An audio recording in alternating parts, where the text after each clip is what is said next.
नमस्कार दोस्तों, राधे राधे। सदा मुस्कुराते रहिए, खुश रहिए और सबको अच्छे-अच्छे काम सबके अच्छे-अच्छे काम करते रहिए और सबका भला करते रहिए और सबके लिए अच्छाई करते रहिए, ख़ास करके पड़ोसियों के लिए। कभी उनका तो बुरा करना ही नहीं चाहिए और सबके लिए आप अच्छा सोचो तो अच्छा ही होगा। चलिए शुरू करते हैं, देरी ना करते हुए अपनी कहानी की तरफ। भगत कबीरदास था। आप जानते ही होंगे भगत कबीरदास को। भगत कबीरदास था, उनकी बेटी का विवाह होने वाला था। उनका बेटी का विवाह होने वाला था तो विवाह की कोई तैयारी नहीं थी।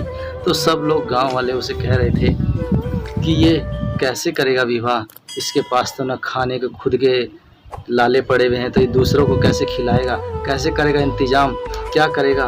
और आपस में कानाफूसी होने लगी पूरे गांव में और सब इसकी कानाफूसी करने लगे कि इसकी पगड़ी कैसे उछाली जाएगी, कैसे इसका मजाक उड़ाया जाएगा संत कबीरदास का। देखिए तो कुदरत की माया, वो ऊपर वाले पे इतना विश्वास करता था। मैं आज तक जो भी कहानियाँ सुनाते आया हूँ तो ऊपर वाले की सुनाते आया हूँ कि आप भगवान पर विश्वास कीजिए, उस प्रभु पर विश्वास कीजिए और नेक काम करते जाइए। तो उसने भी ऐसे किया। तो उसने उस प्रभु पर विश्वास किया और विश्वास कर करके वो तो वहाँ से कहने लगा कोई बात नहीं, मैं वो मालिक जानता है, मैं कुछ नहीं जानता हूँ।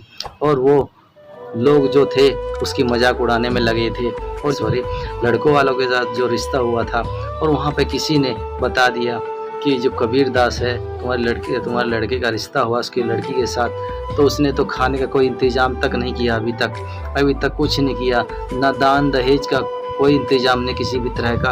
वो तो ऐसे ही घूम रहा है, लग रहा है कि शादी करेगा भी कि नहीं करेगा, कि बस अपनी जग हंसाई करेगा या अपनी बेइज्जती करवाएगा पूरे शहर में, ये पूरे गांव में।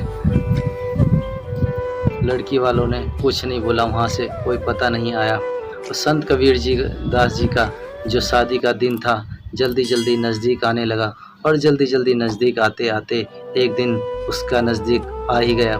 और वो उसने सोचा कि उस प्रभु को कैसे कहूँ कि मेरे पास तो कुछ इंतज़ाम भी नहीं है। लेकिन वो कहने लगा, ये मालिक, ये परवरदिगार, ये परमपिता परमेश्वर, मैं तो बस आपका सिमरन करूंगा, क्योंकि आपने मुझे इस धरती पर भेजा ही इसलिए है कि बस मैं अपना काम करूं, बाकी आप अपना काम कीजिए, मैं अपना काम करूं। तो बस वो तो सिमरन करने के लिए पहाड़ के पीछे, टीले के पीछे जा कर के बैठ गया और बैठ कर के बस उस भगवान में लीन हो गया, आंखें बंद करके। और देखो तो उस कुदरत की माया कि उसकी यहाँ पे शादी हुई। शादी इतनी ज़बरदस्त हुई, सब लजीज पकवान बने उसकी यहाँ पर, सब ने खाया पिया और वाह वाह की सब ने। और वाह वाह करते ही तो उसकी जब ज़ोर ज़ोर से उसके बगल से आदमी जा रहे थे टीले के बगल से कि वाह वाह, क्या कबीरदास जी ने क्या खाना खिलाया, क्या लजीदास खाना खिलाया, खूब दान दहेज दिया।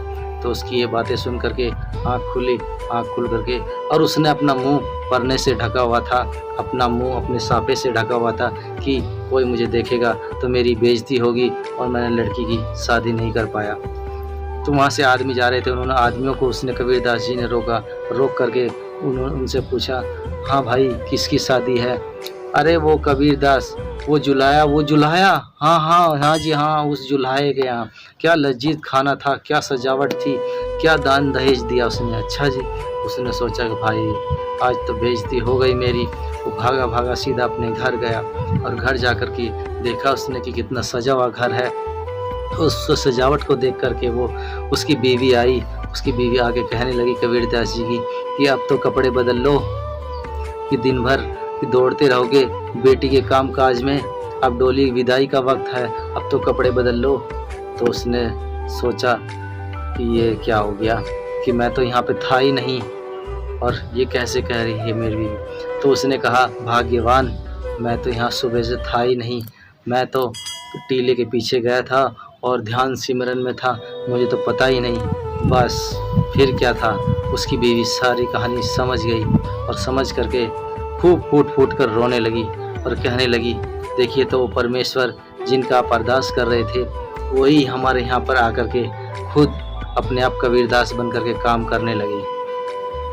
तो इसलिए कहते हैं न कि सारे काम छोड़ करके सिमरन कीजिए, 1000 काम छोड़ करके सिमरन कीजिए और उस पर छोड़ दीजिए, परमेश्वर पर। हम आए किस लिए हैं धरती पर सिर्फ उसका नाम जपने के लिए, उसमें ध्यान रहने के लिए, उसमें मगन रहने के लिए सब कुछ उस पे छोड़ दीजिए, वो अपने आप करेगा। और जो करता है परमेश्वर अच्छा करता है। तो ये कबीर दास जी की कहानी थी और कबीर दास जी ने ऐसे ही विश्वास किया।